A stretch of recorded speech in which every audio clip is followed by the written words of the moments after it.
Eu sou António Machado e Moura, professor da Faculdade de Engenharia, do Departamento de Engenharia Eletrotécnica. Estou aqui acompanhado pelo meu colega Francisco Piqueiro, do Departamento de Engenharia Civil. De alguma forma estamos representando duas especialidades diferentes.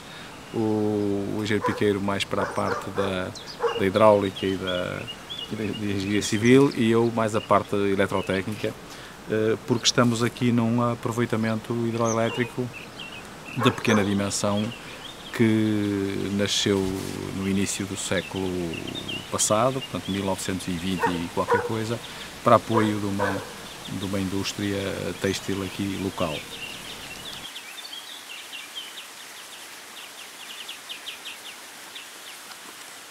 O objetivo é tentarmos discutir estas questões ligadas com os vestígios da atividade industrial, fundamentalmente no Val do Ave, e a ligação a Guimarães, entre os quais, nessas atividades industriais, ao longo do último século, naturalmente pela incapacidade da rede elétrica, incapacidade mais do que isso, a inexistência da rede elétrica, as unidades industriais tinham que, fundamentalmente, socorrer de fontes de energia que tivessem minimamente disponíveis, entre elas a água. Exatamente. Nesse sentido, foram criados uma série de estruturas industriais, quer do ponto de vista da indústria e diferentes fábricas, quer aquilo que são anexos a essas estruturas industriais, como aproveitamentos hidroelétricos, com o objetivo fundamental de produção de energia elétrica para abastecimento a essas entidades. Pretendemos dar uma perspectiva desse uso dos recursos hídricos, nomeadamente aqui no Val do Ave. Escolhemos dois exemplos, onde estamos neste momento no Rio Celho, em Celho Pevidém, com um aproveitamento de pequena dimensão, até de muito pequena dimensão, um pequeníssimo açude com cerca de 10 metros de altura, construído há quase 100 anos, construído nos anos 20 do século passado, estando fundamentalmente ligado à unidade industrial aqui anexa. Nas décadas recentes, com a desativação da unidade industrial, esta parte da estrutura manteve-se como estrutura em si. Põe-se a questão de o que fazer a essas estruturas quando a sua função inicial se esgota. Pois. O que aqui acontece é que há uma separação dessas duas partes, da indústria propriamente dita e da fonte de produção, e hoje em dia ele continua a funcionar como uma fonte de produção de energia autónoma, que é integrada na rede elétrica nacional e que todos nós utilizamos. Beneficiamos, exatamente. Sobretudo fornecendo à rede energia nas horas em que ela mais escasseia, portanto, as horas de ponta, não é? Porque a produção é muito dependente dos caudais afluentes, aqui não há regularização através de uma albufeira, o que significa que no período de estiagem ou num período de invernos secos, a produção é mesmo muito localizada, funcionando apenas algumas horas por dia nos períodos de ponta.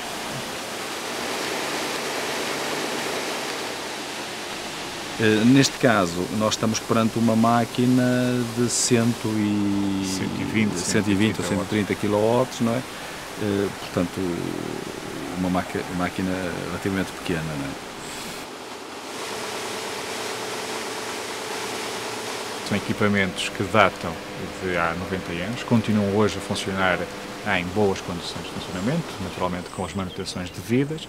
A estrutura que vamos ver é exatamente a mesma que foi construída há 90 anos, portanto não há, com o evoluir do tempo, não há alterações à maneira como é feito o uso da água e, portanto, é uma estrutura que está perfeitamente integrada naquilo que é toda esta paisagem, indica que é este meio circundante e tem o seu papel e a sua função perfeitamente em dia.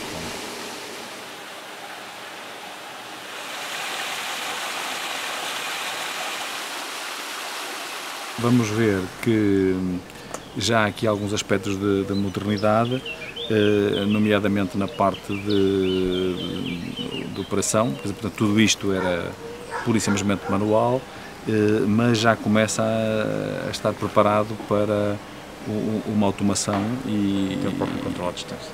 E para um sistema de funcionamento independente do operador humano, não é?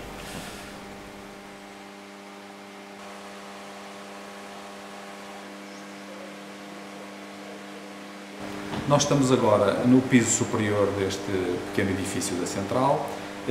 é o piso em que estão localizados os equipamentos elétricos, com exceção do gerador. O gerador está no piso de baixo. Nós vemos aqui o quadro e vemos que este quadro já não é dos anos 20 do século passado, já é um quadro bastante mais moderno. Já aparecem aqui equipamentos de proteção com base em sistemas eletrónicos. Temos aqui um autómato programável que permite fazer a regulação da tensão da máquina, da velocidade de rotação, permite fazer o sincronismo, portanto, o paralelo com a rede, quando as condições estão reunidas. E esta automação da central permite o seu funcionamento de uma forma autónoma, completamente independente da presença de operadores. Portanto, a central pode estar abandonada, através dos sensores de nível ou sensores horários, enfim, interruptores horários, é possível dar ordem de abertura e das válvulas. A central entra em funcionamento, é feito o paralelo com a rede e, se o nível for demasiado baixo ou se a hora for ultrapassada, há a possibilidade do sistema entrar em paragem. Paragem essa que pode também ser conseguida se eventualmente surgir algum defeito. Portanto, se surgir algum defeito, quer de natureza elétrica, quer de natureza mecânica, o autómato detecta e dá ordem de paragem segura à central, portanto, sem qualquer intervenção do operador humano. Portanto, isto é um exemplo da modernização a que é possível consagrar estas instalações que têm quase um século de existência. Nos tempos idos, esta central produzia exclusivamente para uma fábrica e, como a fábrica está aqui relativamente próxima, a tensão de saída era a tensão de utilização, portanto era a baixa tensão, os 220, 380 volts. Neste momento, a central está a colocar na rede de distribuição a energia que produz, e, por esse motivo, há um transformador que faz a elevação da tensão de produção para os 15 kV, para a média tensão. Depois temos aqui as duas celas, a cela do transformador e a cela de proteção com o disjuntor de saída, e depois por cabo temos a ligação a um apoio esse em que se dá a transição do cabo para a linha aérea. Portanto, a colocação é feita na rede de 15 kV através de uma rede aérea.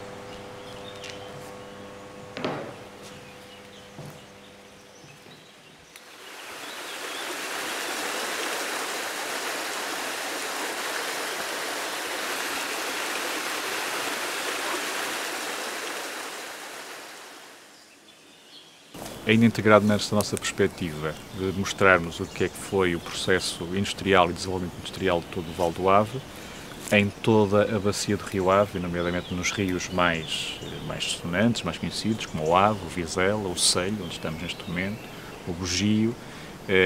Existem variedíssimas aproveitamentos hidroelétricos, cerca de 30, feitos ao longo do último século, com perspectivas um bocadinho diferentes, desde os 4 maiores aproveitamentos que se encontram na cabeceira do Rio Ave, nomeadamente Guilho Frei, da conhecida barragem de Guilho Frei, o Hermal, Guilho Frei, Hermal, Ponta Esperança e Senhora do Porto, construídos com o objetivo fundamental de produção de energia elétrica para uso, chamamos indiscriminado, da população, até uma mini hídrica que vamos ver de seguida, a mini do Corvete, instalada no Rio Bugio, já em Felgueiras, que também para a produção de energia elétrica, mas que tinha a característica durante várias décadas, foi a principal fonte de abastecimento a Guimarães, portanto tem uma função de produção de energia elétrica pura, e a maioria destes aproveitamentos, como aquele que nos encontramos aqui, que foram desenvolvidos como fontes de produção de energia para diretamente a atividade industrial.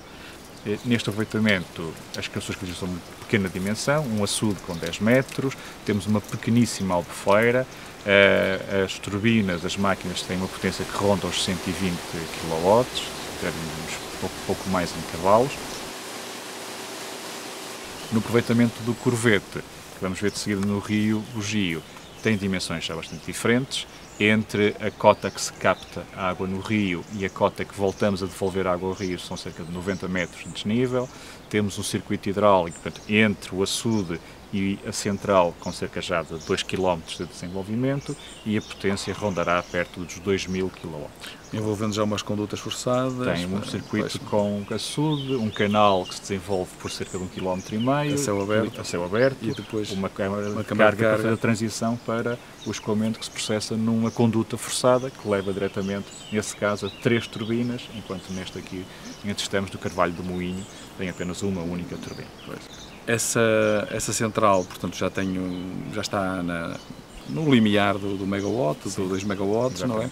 E, portanto, já daria para abastecer uma população nos tempos em que a exigência do ponto de vista elétrico era muito menor. Eram umas lâmpadazinhas e eventualmente um frigorífico e tal. Exatamente, temos muito diferente daquilo muito que é diferente hoje, do que é hoje, os não é? nossos consumos, em que deixamos tudo no stand-by em casa quando saímos e, portanto, não ligamos.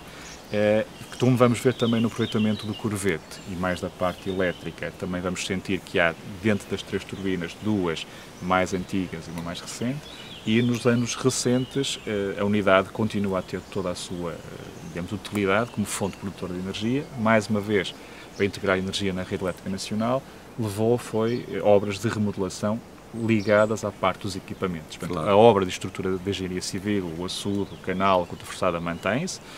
O que foi recentemente alterado, da parte mais ligada com as componentes elétricas, foi alguns dos quadros, dos geradores e a parte da regulação. Da parte da regulação, que passa a ser totalmente automática, Poderá ser. Quase.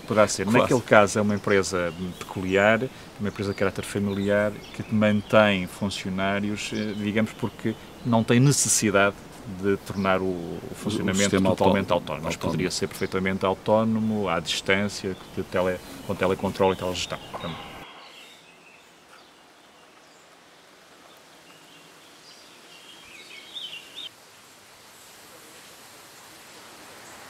Estamos no Rio Bugio. Este, como disse, é o extremo mais a sul, neste caso mais especificamente sudeste da bacia do Ave. O que chover aqui ainda vai para a Vila do Conde.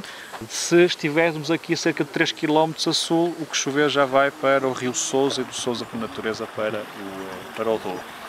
Este aproveitamento, estamos no açude, que é a primeira peça da obra de engenharia que vai usar a água e, portanto, literalmente, tendo que levar a água ao nosso moinho, neste caso uma turbina, é preciso desviar parte da água. Para isso é preciso barrar o rio com o açude. Também a dimensão vertical é tão pequena que nem sequer se usa o termo barragem, é açude, e a partir deste açude, que tem uma crista descarregadora, tal como tínhamos visto no outro, em que em situações de cheia o rio passa sobre tudo isto, e daquele lado inicia-se o canal, no Rio Bugio.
Estamos na mini hídrica do Torvete, em Felgueiras, digamos a meio caminho entre Felgueiras e Faf, que usa os caudais do rio Bugio.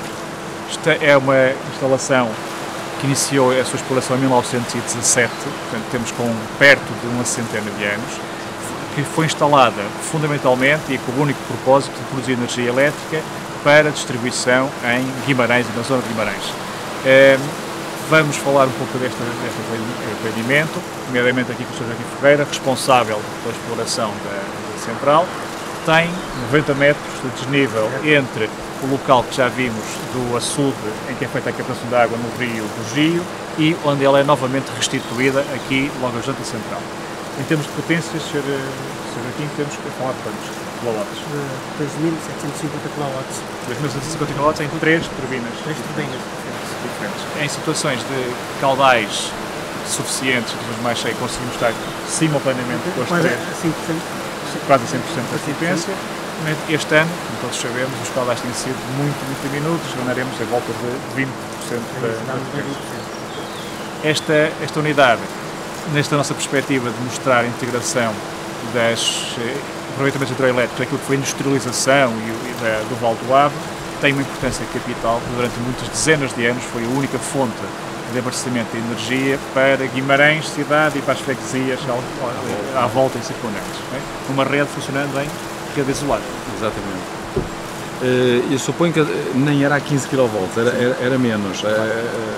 Atualmente está a 15 kV. A linha foi sempre 15 kV. Foi sempre 15 kV? Pois, e depois eles tinham uma subtensão em Guimarães, onde fazia a transformação e depois a distribuição para a baixa tensão. Para a baixa tensão, ok. Para a rede pública. Daqui para Guimarães ia já a 15. Sim, a 15 kV. É que os três grupos são de idades bastante diferentes. O primeiro grupo é de 1915, não é? O segundo de 1928 e o último é que já é de 70. Pois, que é o grupo da CEPSA. Nesta altura, e após 25 de Abril, com todas as alterações legislativas, como aconteceu com as nacionalizações das fontes de produção, houve um processo, digamos, complicado, e neste momento esta hídrica continua a produzir energia, mas não já sem ter, digamos, o objetivo de ter a missão de fornecer isoladamente ou, digamos, maioritariamente Guimarães, produz energia que é colocada na rede elétrica nacional, que todos nós voltamos a utilizar, como se acontecia no caso do aproveitamento do Selho, onde estivemos há pouco, o Carvalho do Moinho. As características aqui é que são completamente diferentes entre o local em que é feita a derivação dos caudais do rio Bugio e a central. Teremos um percurso de cerca de 2 km da água. Esse caminho da água é concretizado através da condução da água primeiro num canal, que tem cerca de 1,5 km, 2,8 km, e que depois, na sua parte final, tem uma conduta forçada, que vemos parcialmente aqui atrás de nós, que conduz a água para as três turbinas. Existe, ao contrário do que acontece no Carvalho do Moinho, uma notória diferença física entre o local de captação e o local da restituição da água ao rio Bugio. Genericamente, estamos a falar. Eu não sei se aqui, com a extensão do circuito hidráulico, não há o fenómeno do choque hidráulico. Existe. Lá não, porque lá não existe. Era um circuito hidráulico tão pequeno. O que estamos a falar é situações ligadas mais à parte da hidráulica, em que, quando em manobras de abertura ou de fecho muito rápido das turbinas, a própria câmara de carga. É a própria câmara de carga. Funciona como chaminé de equilíbrio. Exatamente. Há fenómenos de grandes e muito rápidas variações de caudais que podem ter enormes acréscimos das pressões, que podem pôr em carga a estrutura. Para isso, ela tem que ser devidamente pensada, as próprias condutas têm que ter capacidade resistente e a câmara de carga serve para atenuar as flutuações, que não são perfeitamente controladas e perfeitamente calculadas.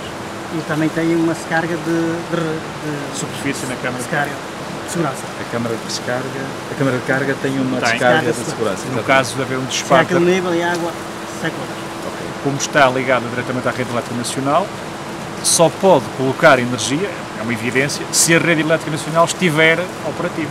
Se por algum motivo, nomeadamente questões meteorológicas, haja necessidade de colocar a rede elétrica nacional fora de serviço, não há onde colocar a energia, as turbinas têm que ser paradas, naturalmente toda a água que vem ao longo do canal terá que sair por algum lado e é descarregada no descarregador de superfície que existe na câmara de carga, devolvida diretamente ao rio Bugio. Só uma pequena precisão, é que esta rede não é a rede nacional, é a rede de distribuição. A rede de distribuição nacional, mas é a rede de distribuição. Estamos a um nível de tensão bastante mais baixo, exatamente. Aqui, um dos aspectos que seria de realçar neste aproveitamento do Corvette, instalado, repete-se, há quase 100 anos, é a sua perfeita integração naquilo que é o meio ambiente, as questões dos impactos ambientais, que todos nos preocupam e devem preocupar, mas hoje em dia, já como vimos no próprio açude, o aproveitamento está perfeitamente integrado e temos aqui um aspecto que temos que não choca com nada, podendo-se mostrar que é possível usar o recurso hídrico e ao mesmo tempo manter os valores que todos nós achamos e devem ser considerados como de manter o mínimo de vida no próprio curso d'água. Exatamente.